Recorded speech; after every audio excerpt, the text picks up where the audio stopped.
There is no growth in comfort and no comfort in growth. Yet the big leaps are how careers are made and how businesses excel. So how do you master not knowing at all or feeling like an imposter? How do you have the conversations that will lead to trust and, of course, excellence? How do you take charge of the things that you can control? How do you thrive outside your comfort zone? That's what this podcast is about. I'm your host, Wanda Wallace, and it's time to get out of the comfort zone. Welcome to the conversation. So many people report today that they're feeling like they're barely surviving. Somewhere between the workload they're feeling, the pressure that they're feeling from above, the need to push for more, the demands for the general chaos that's going on, and all the second and third and fourth times that you have to check on something and recheck on something and confirm again something. People are feeling, or at least they say to me, completely overloaded and, as I said, barely surviving. In that context, there is practically no time to think even 3 months ahead, let alone to figure out how do you get yourself out of that state and into a better state called thriving.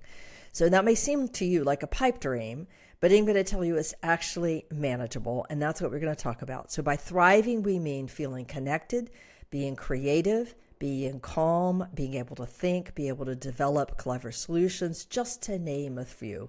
So how do you get to that state more often is what we're talking about today. My guest is John Rosemberg. The book we're talking about is A Guide to Thriving, the science behind breaking old patterns, reclaiming agency, and finding meaning. Sounds wonderful. Now, John knows this firsthand from his own growth, which is a story about immigration, loss, career reinvention, and it sort of inspired him to write this book and to help business leaders with some cutting-edge research do an absolutely better job. Deep belief in human potential. He founded a firm called Anther that's dedicating to transforming uncertainty into possibility. He's worked with a whole lot of high-profile clients like Walmart, Procter & Gamble, a bunch of others, and I should say he's originally from Venezuela and now makes Toronto home. John, welcome to the podcast.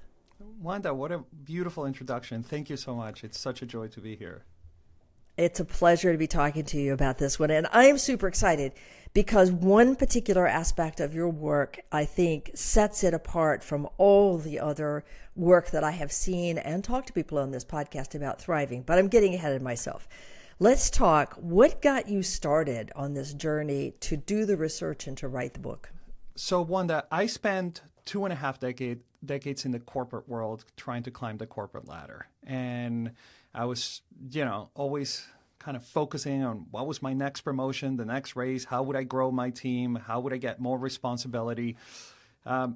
After those 2.5 decades, I ended up working for a startup, really high growth startup here in Toronto called, anyway, let's not get into the name of the startup, but we ended up raising a Series B round of $115 million.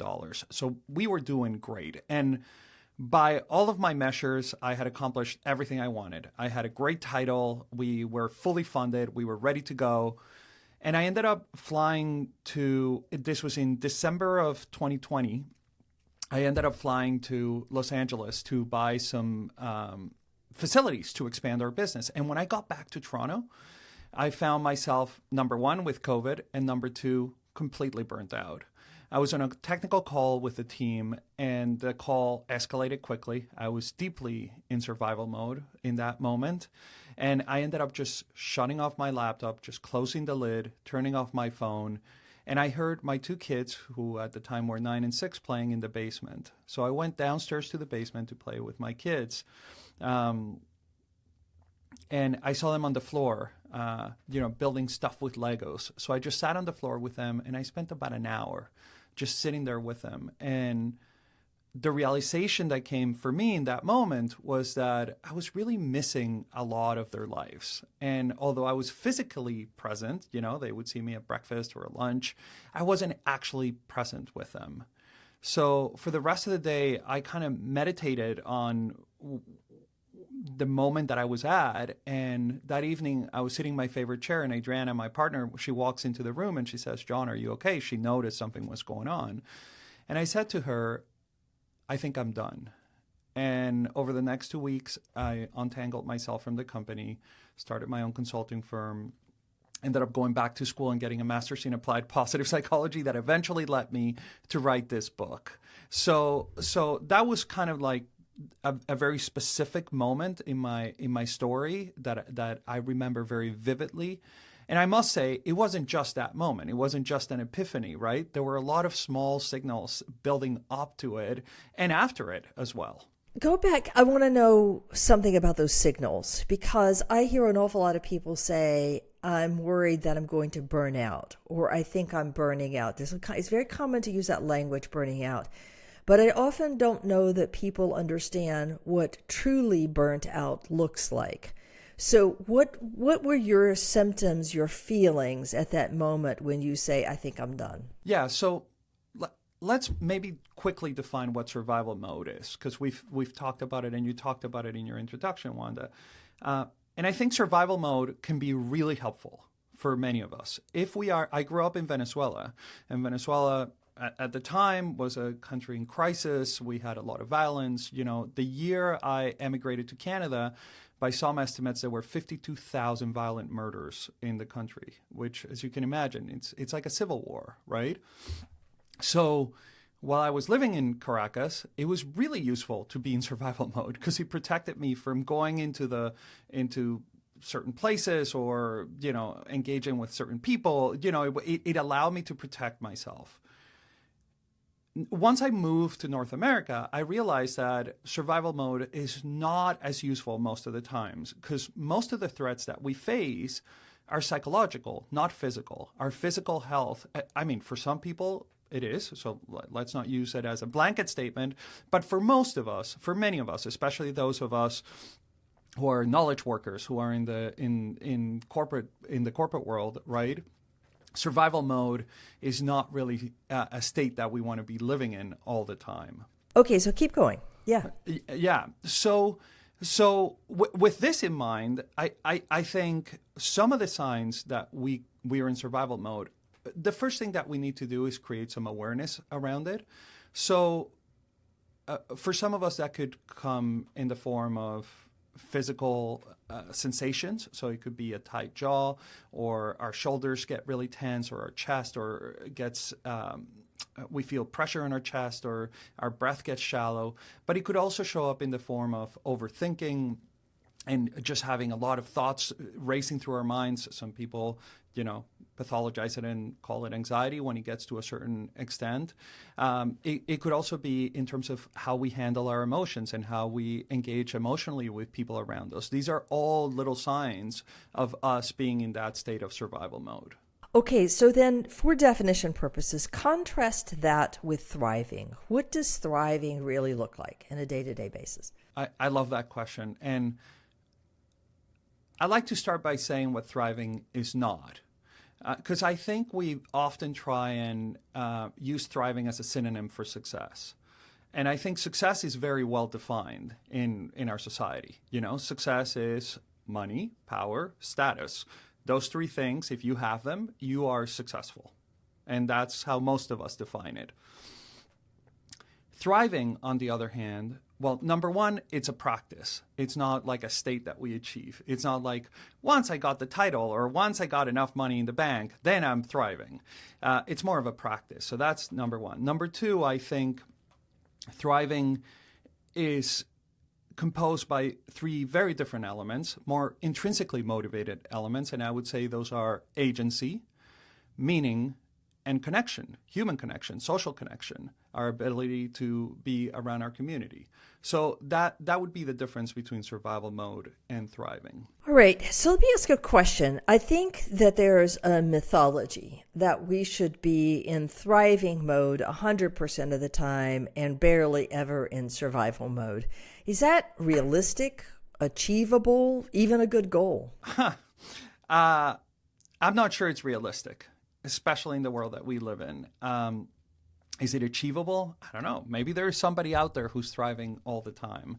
I think life throws different things at us, and we cannot control what happens in our environment. What we can control, and I don't even know if the word control is the right word here, but what we can influence is how we navigate the things that occur to us. And listen, even after I left, the startup and started my own business, and eventually I started building a nice portfolio of clients, and the business started growing.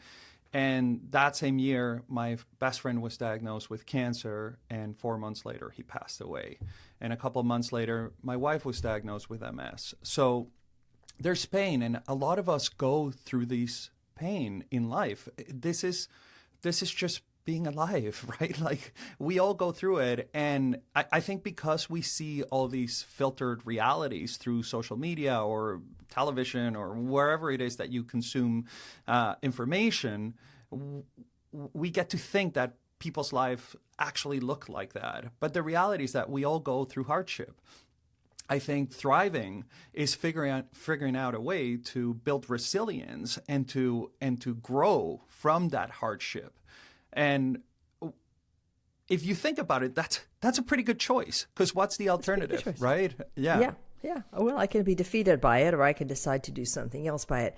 And that's the hallmark of what I understand of the resilience work, the resilience research and literature, is that this awful thing happens to you, not necessarily by your own doing, but it happens. And then the question is, what are you going to do about that? Like, how are you going to deal with that event and to move to a new state? Because in many cases, there is no going back. There is only a going forward. And that's that sense of thriving. And I love what you said, that there are three elements. There's agency, meaning, and connection, social connection. And that also is consistent with whatever we've said. In a prior podcast, I'm going to just give this quote and a shout out to Corey Keyes. I'm sure you know him because he's also affiliated with the same program that you worked through. And Corey says that in every day, there are moments of languishing and moments of thriving. And that what you want to do is not have the balance of languishing be too long or too much. And there's some research that says we want about 2-to-1 thriving to languishing to be about the best. I don't know if that's an accurate statement or not, but I just think it's a nice recognition that every day is not perfect. Every day has a mix of good and not so good. And so do moments in life, years in life, have some good ones, hard ones, and some not so hard ones. Okay, the thing I like about your work more than anybody else, John, is this notion about agency. Okay, this is a concept that's been around for a long time. It's clearly present in anything I look at on resilience, human resilience, and it would say that agency is a really powerful first step.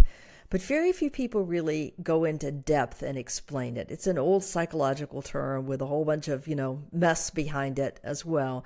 So give me your definition of what you think agency is. Explain it to me. And then I want to take a little deeper dive into what that means. Sure. Let's jump into agency. I just want to touch on something you said, Wanda, that I found really insightful. And it's this notion of resilience. And a lot of times we use resilience as bouncing back, right? So the general idea is that resilience is that we bounce back from hardship. I think thriving is bouncing forward from hardship. So it's actually using that as a stepping stone to continue moving, growing in our lives. So let's talk about agency. So the way I define agency is our capacity to make intentional choices. So the key word there being intentional, supported by the belief that those choices matter and have an impact in the world. And I think the second part of the definition often gets overlooked, but the belief that we have around how we make our choices, our intentional choices, is a really important part of agency. Now, this is my definition and the one that I use to operationalize it and to write the book. I think there are other definitions out there. This one works for me, and it seems to be strongly supported by the research. And I'm sure that some other folks in the future will come to us and say, hey, how about, this? And have you thought about that? So, but for now, the capacity to make intentional choices supported by the belief that those choices matter and have an impact on the world. As often happens in psychology, in the more academic research, we start with a concept and then we start debating what that concept means. And we get one, camp in one direction, another camp in a slightly variation on a theme, and usually a third, fourth, or fifth camp that have their own variations. And then it becomes a muddled mess and we can't figure out what we're actually talking about.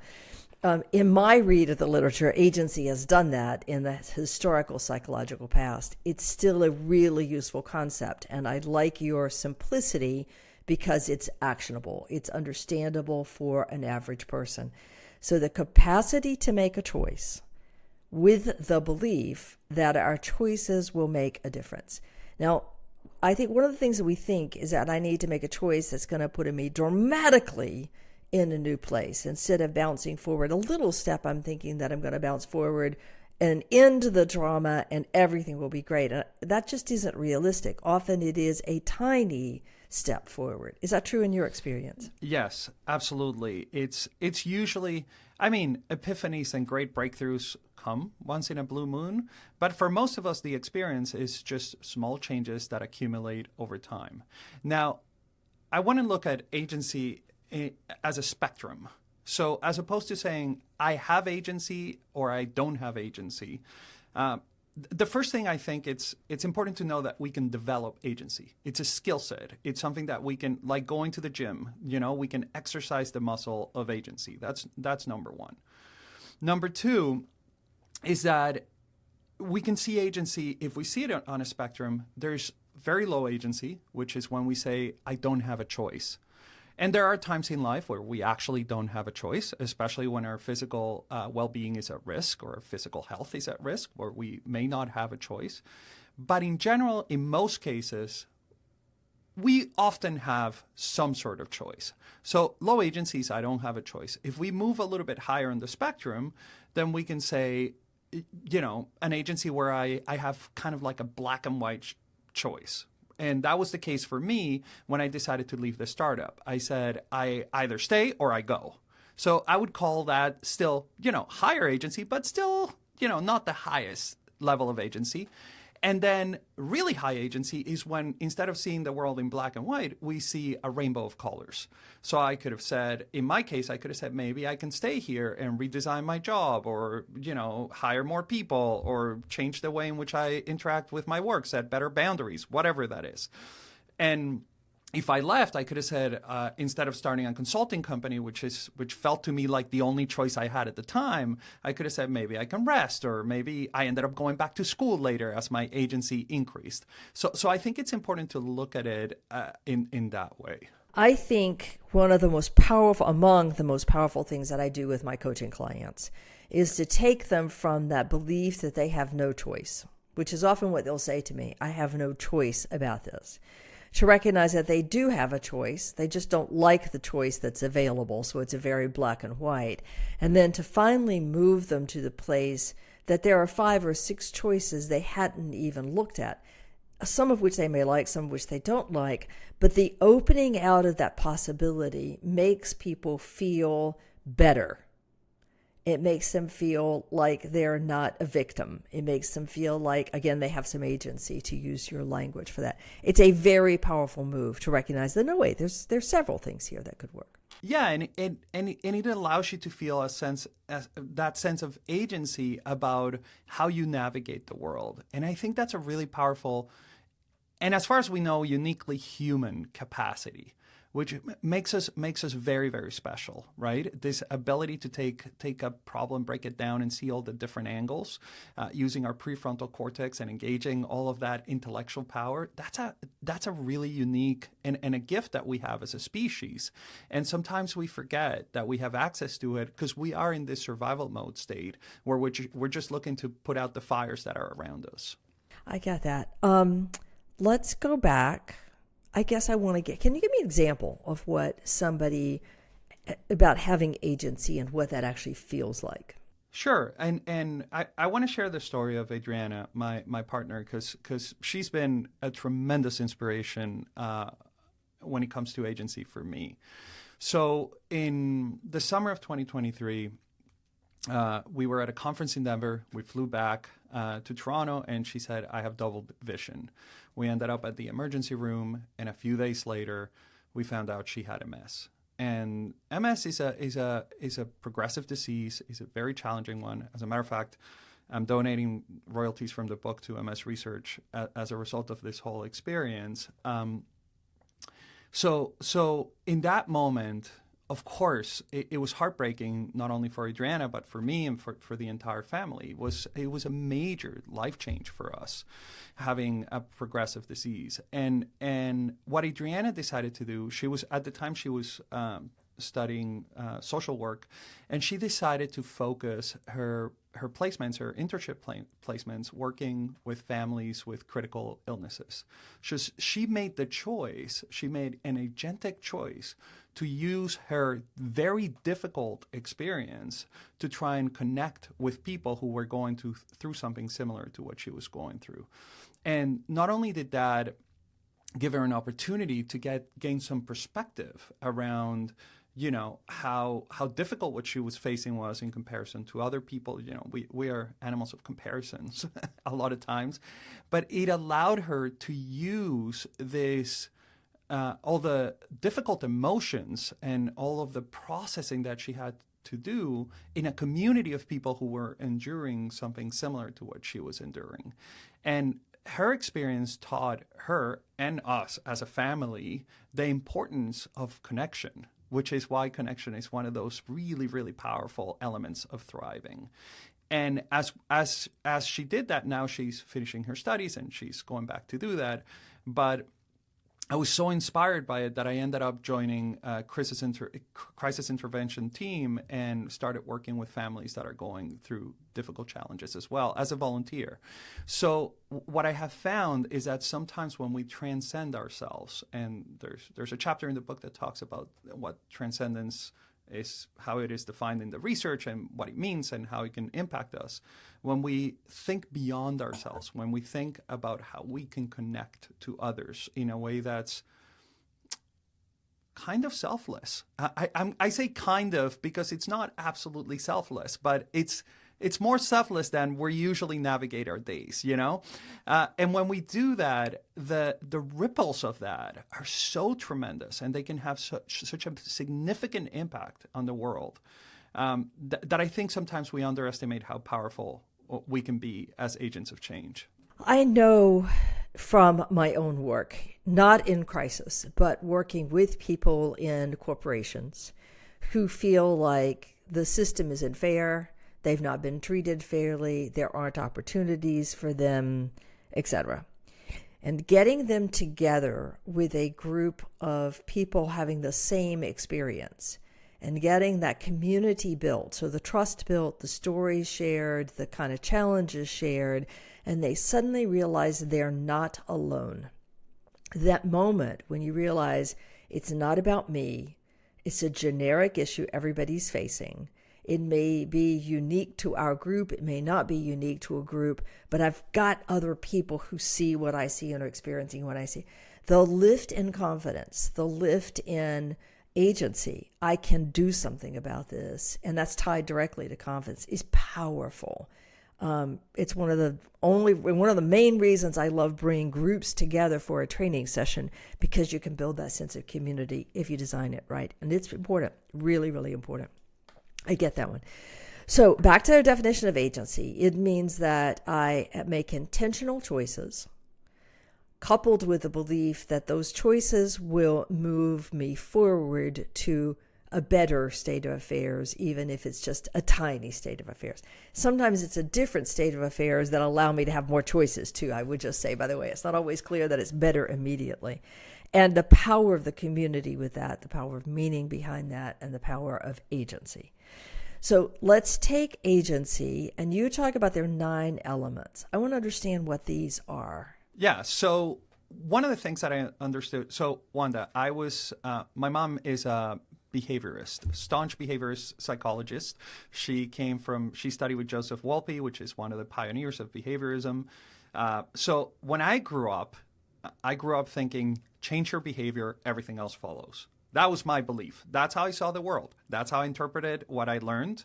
And as I got older, what I started realizing is, yes, behavior is incredibly important, but it's not the only element that matters, right? We have our thoughts, we have our emotions, we have sensations, and what I mean by sensations is how we experience our bodies. We have transcendence, which another word for it is spirituality. I prefer transcendence because in the literature you see a lot more research around transcendence, and there's slight overlap. Anyway, let's not get into the nuance of it. But and then I noticed that it all sits on a timeline. Our past influences how we navigate the world and our beliefs. Being in the present moment is probably one of the most powerful gifts that we can give to ourselves and to those around us.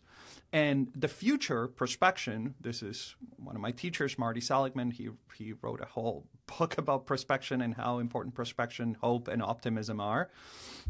And then all of this occurs within a context. And you had just mentioned in your group work that sometimes people say, well, the system isn't fair. And I would say, you're right. The system is not fair. This is a system built for success. It's not a system built for thriving. So the fact that we are living in a system that's built for success and not for thriving makes it really hard to thrive. So we have to slowly figure out how do we influence the systems in which we experience life in order to shift them slightly more towards thriving. And by the way, I'm not arguing that success is bad. I want success just as much as the next person. What I'm suggesting here is that success and thriving are not mutually exclusive. And sometimes it may be worth sacrificing a little bit of success for a little bit more thriving. And sometimes it may be worth sacrificing a little bit of thriving for more success. But the key here is, can we make it a choice? Can it be agentic? Instead of just letting the system run me, can I actually figure out how I navigate? Yes, I'm navigating this boat in the Atlantic Ocean. I'm not going to change the Atlantic Ocean, but I can choose how I navigate within that ocean. And that can be a really powerful thing. Just to say I'm in choosing in this moment to let the system run me. Or I'm choosing in this moment to try to influence the system in a different way. Or I'm choosing in this moment to ignore the system, and I will live with the consequences of that.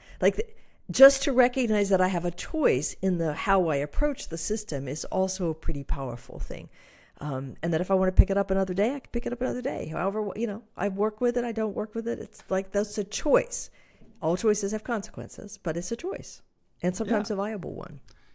And the practice and the skill of realizing that there's that choice, it's a practice. And the more you do it, the easier it gets. That's, like I said, I think that's what I do. One of the core things I do in coaching is helping people see what those choices are before, because most people want to say, well, I only have two choices. I don't like that one, then I'm forced to take that one. No agency whatsoever.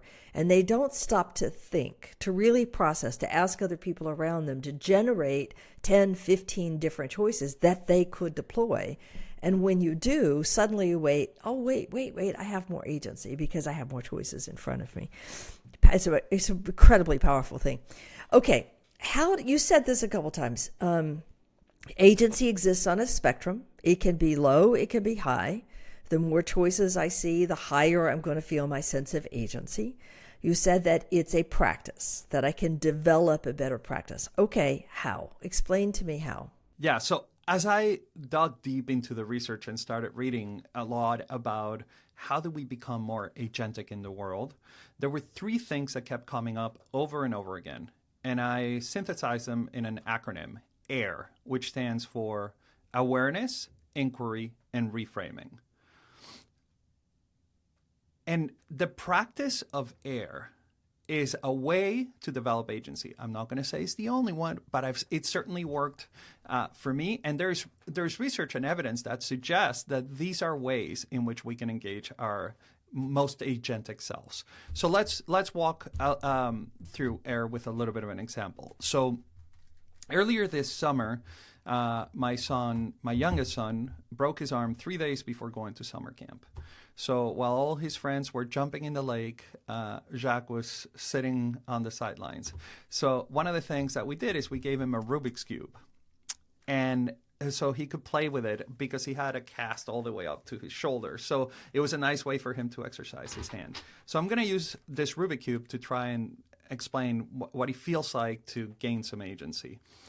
When we are in a difficult situation or experiencing a difficult emotion or overthinking or in this state of survival mode, one of the things that happens is that it feels like the Rubik's Cube is right next to our face. It's right next to our eye. So we can't actually see the whole shape. We can't actually see all the sides. All we see is maybe one little square with a sticker. And a lot of times that sticker tends to be red, but that's all we see because it's so close to our face. What awareness does, it gives us the opportunity to get a little distance from the Rubik's Cube. So take it from right next to our face, call it to, 12, 15 inches away from our face. And the moment we do that through awareness, we can actually start, instead of being the subject of our experience, we can start to look at the experience we're having as an object that we can actually explore.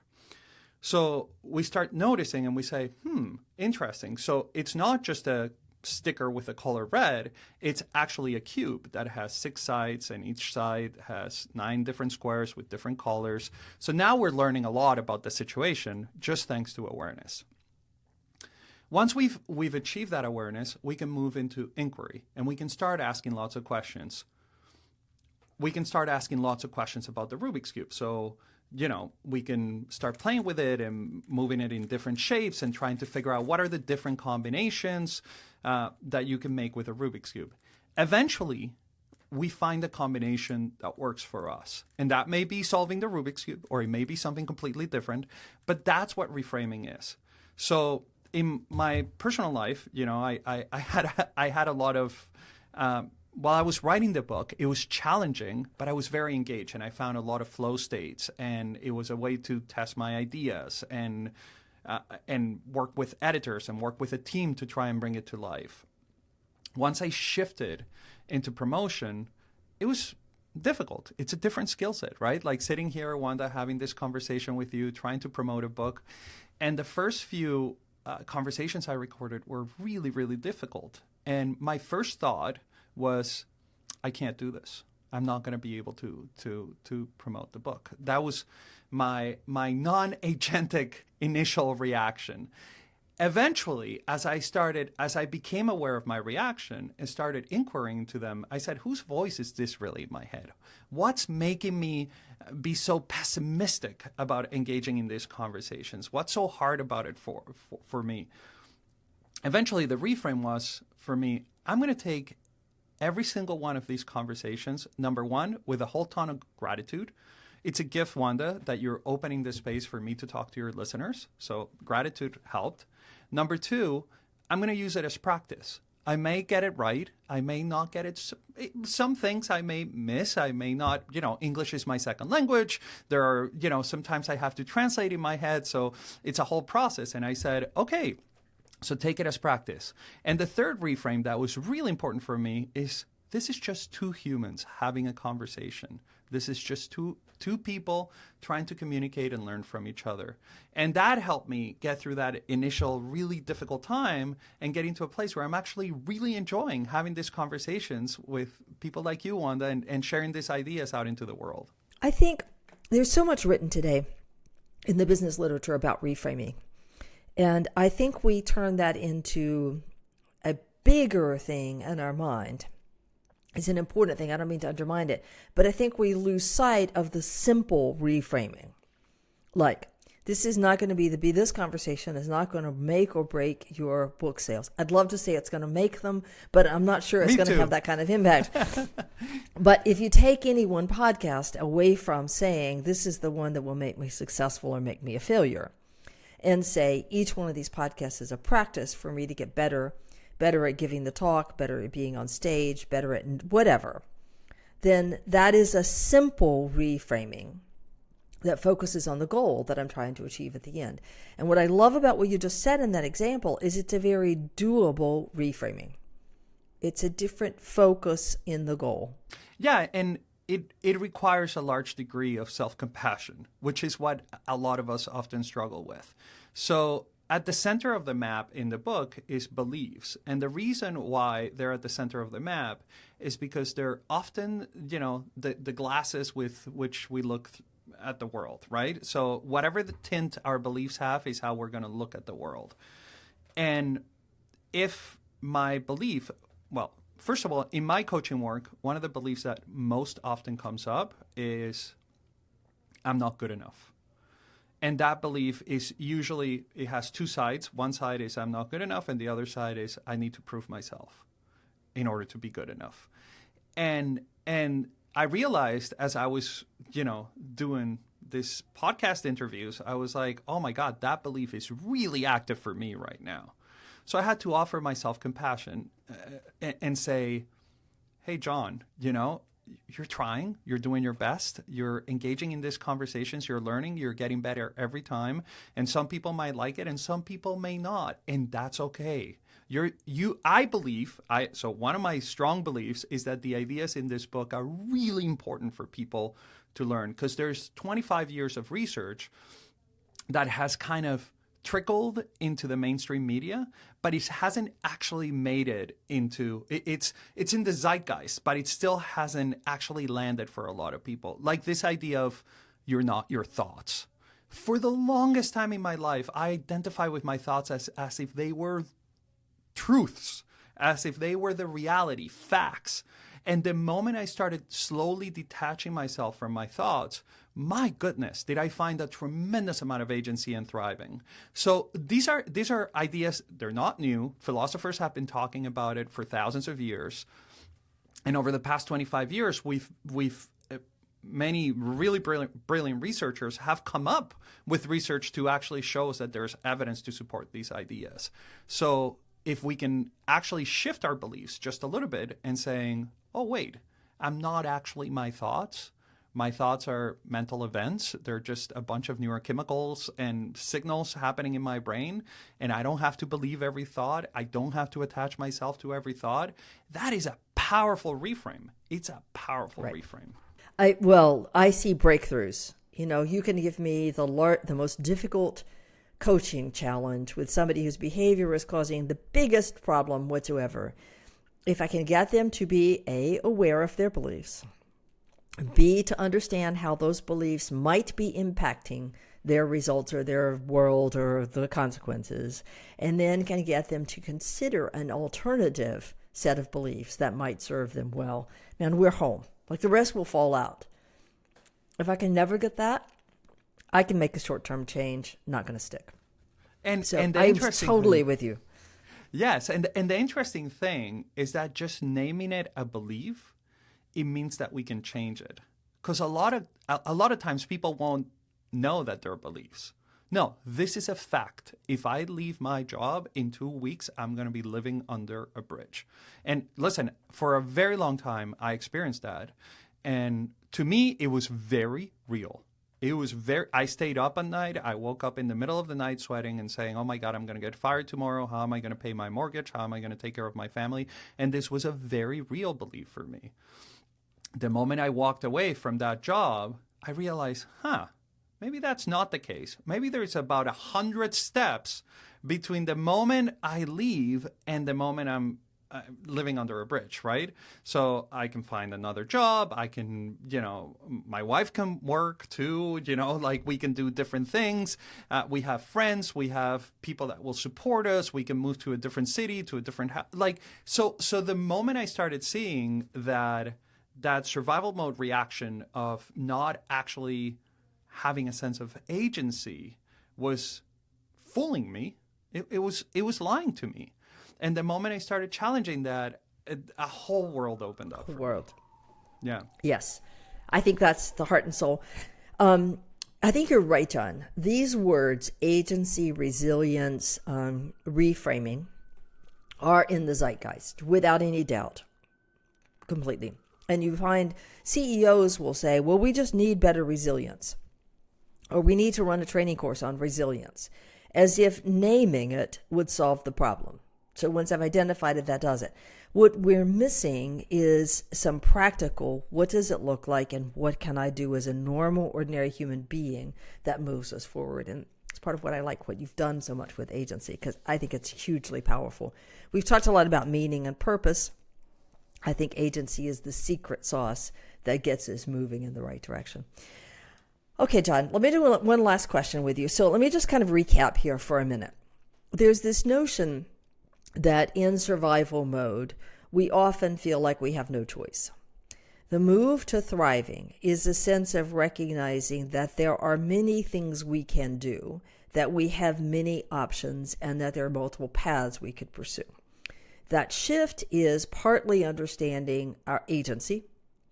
It's partly understanding meaning, what matters to us, and it's partly recognizing the social connections that we have. You just identified all of those in your story about the panic of, I'm going to be living under a bridge, to wait, there are many other people, meaning, etc. Agency to me is the stepping stone without which nothing else is going to really work. So agency is a whole set of things, as you've rightly described, bunches of them, 9 of them. I won't repeat all 9 of them, but things like our emotions, our sensations. It's that choice, that the belief that I have a set of choices that I can choose, I can make intentional choices, and that those choices will move me forward to a different state of affairs. So to get that set of choices, I have to be aware of my thoughts, my emotions, my sensations, the voices in my head, how close I am to the problem, and get a little distance from the problem. And then I have to go out and inquire, what are the range of options that I can consider? What are, some of which I might not like, but what are the possibilities? And then I want to reframe what it is I'm trying to do next. What's the outcome I'm driving towards? And I think that's where meaning comes in. And I think connection supports you all the way through all of those, because I don't think you can get the awareness without somebody helping you. And I don't think you can inquire without somebody helping you. Okay. All of which gets us to the final thing to say, can you change your beliefs? By the way, that was a beautiful summary, Wanda. Thank you so much. I think I'm gonna ask you to start doing the interviews for me. That my answer to can we change our beliefs is a resounding yes. We have changed our beliefs in history. As a matter of fact, for people who are strong believers in science, the scientific method, the whole point of the scientific method is to challenge beliefs and change them. 100 years ago or 80 years ago, we thought that smoking was good for your health, and doctors would recommend different cigarette brands, right? 50 years ago, we didn't know that seatbelts could save lives, right? So as we go through history, we found that changing our beliefs, listen, slavery was legal. It was believed to be the right thing. We get to challenge those things, and challenging our beliefs, I believe, is one of the most radical acts and most subversive acts that we can do as humans, especially when we find ourselves in a situation where we feel like our sense of agency has diminished. So, yes, we can change our beliefs. Yes, it requires self-compassion. It requires connection. It requires help.